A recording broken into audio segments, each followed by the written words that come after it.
Neon Genesis Evangelion came out in 1995, and it didn't just change anime, it broke it apart and rebuilt it into something nobody was ready for.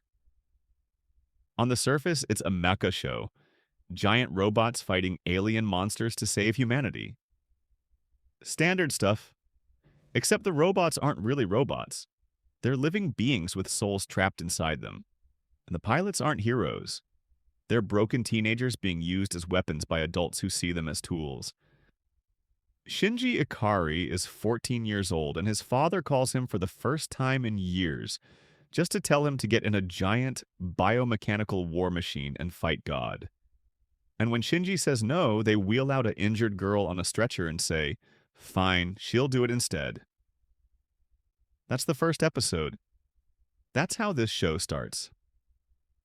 What makes Evangelion so haunting is how it uses all this religious symbolism: crosses, angels, Dead Sea Scrolls, Kabbalistic trees of life, and none of it means what you think it means. Anno threw in Christian imagery because it looked cool, because Japan sees it as exotic and mysterious. The mysticism is a facade. Underneath is just human pain. The angels aren't evil, they're just trying to survive, same as humanity. And SEAL, the shadowy organization controlling everything, isn't trying to save the world.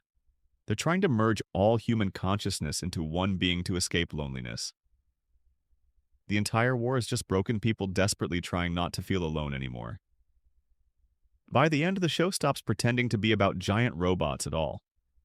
It becomes this raw psychological breakdown where Shinji is sitting in a blank room, confronting every fear, every trauma, every reason he hates himself. The animation falls apart, the budget runs out, and somehow that makes it more honest. Evangelion showed an entire generation that you could use giant robots and apocalyptic battles to talk about depression, about the terror of connecting with other people, about how we build walls around ourselves and call it safety. Every dark psychological anime that came after owes something to this show. It proved you could make something beautiful out of your own collapse.